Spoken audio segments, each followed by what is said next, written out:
It's kinda crazy to think that this time next week, the first season of The Owl House will be in the books.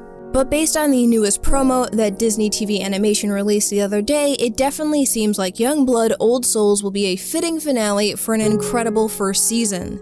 And in true cartoon theorist fashion, I will break down the newest promo and give my thoughts and predictions for the finale. So let's get into it.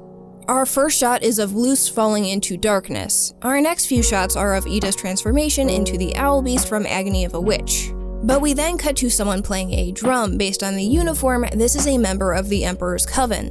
I'm guessing this is some sort of parade or celebration that Belos and the Emperor's Coven are throwing for capturing Ida the Owl Lady. No doubt spinning their story in their favor to make it seem like they just captured a danger to the Isles. The next shot we have is a book containing the history of the Boiling Isles. Some of it is burned and cut off, but what we can read is Belos, the Savage Ages Coven System. From that and his past remains, the Savage Ages many people have proved willing to. With the sections that are burned off and also the framing of this video in particular, it's hard to say exactly what this passage is describing. But it's clearly about Belos and the Savage Ages.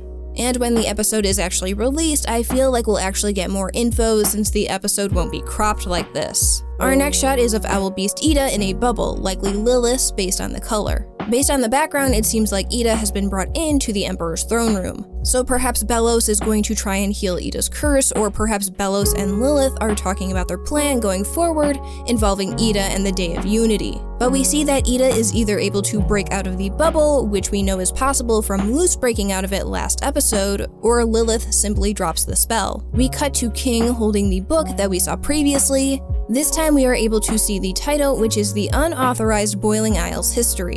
We also see that the author's name is smudged off.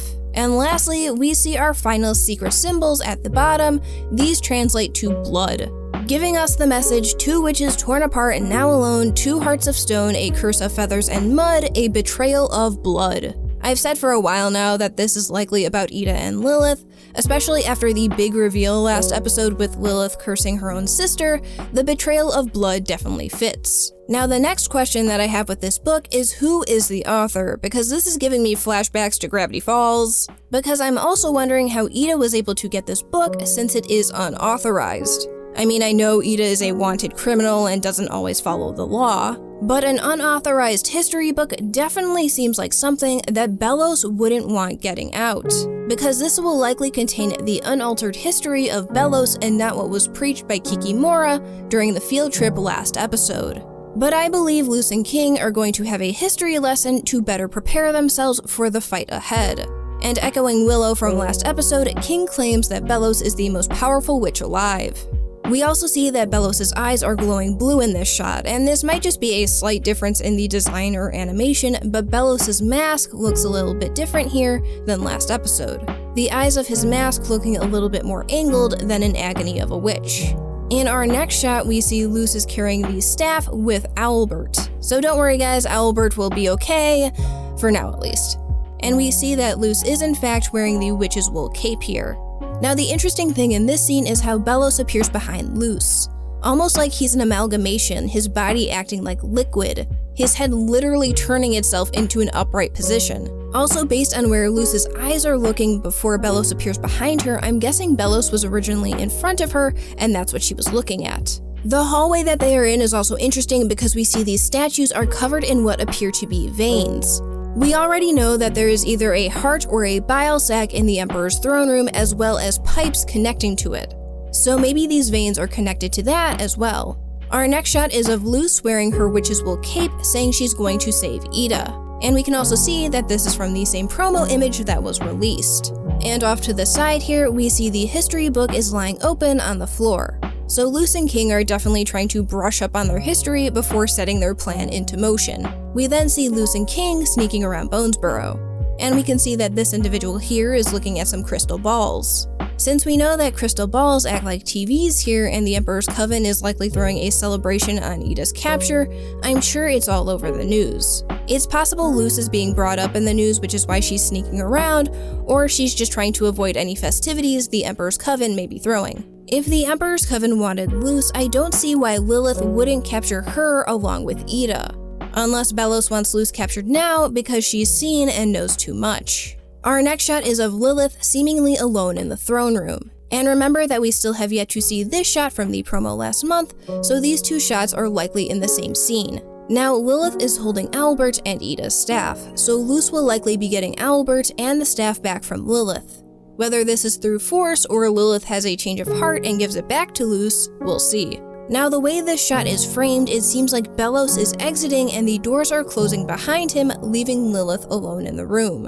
Which makes me feel that Bellows isn't happy with Lilith in this moment. There was clearly some tension between the two as we saw in Agony of a Witch.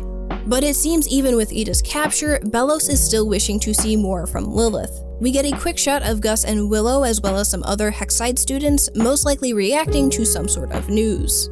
I don't see Willow and Gus playing a huge role in this episode, and we may get a similar cameo with Amity reacting to whatever news is being shown at Blight Manor. And like I said in my review of Agony of a Witch, I am incredibly curious to see how Amity will react to the news of what Lilith has done. Because man, do I want to see a shot of her burning that poster of Lilith in her room. We see a banner of Bellows being torn down, and I'm hoping we get some sort of revolution starting against the Emperor's Coven here. Also, Bellows seems to have a lot of imagery involving multiple eyes. We saw in Agony of a Witch he is omnipotent in some way as he was able to see Luz and the gang take the relics. So maybe this eyeball imagery is relating to that.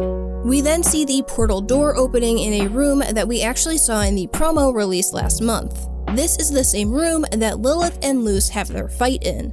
Now there are a couple ways I see this going. 1, Luz takes the portal with her. We don't know if Ida had it when she was captured, so it's possible that Luz takes the key and the portal with her. Or 2, if Ida did have the key and portal on her, it was likely confiscated by Lilith and Bellows. So in this moment, Luz could either be trying to help Ida by getting her to a place of safety, or Lilith could be using the portal to put King and Luz through to get them out of the picture. I could also see the portal getting destroyed or at least getting taken out of the picture in some way. This could add to the whole message a witch loses a true way, Luz losing her ability to get back home. We then see Luz and King asking where Ida is, and if you look in the bottom corner here, you can also see ice. So Luz has likely captured Lilith in one of her ice spells. You can also see that this background matches the torture chamber, so this is likely happening in the same scene as the Lilith and Luz fight, especially since King is here as well. Now keep in mind from the sneak peek promo, we still have yet to see these shots appear. A cloaked figure in what appears to be a flashback, so maybe this relates to Lilith and why and how she cursed Ida.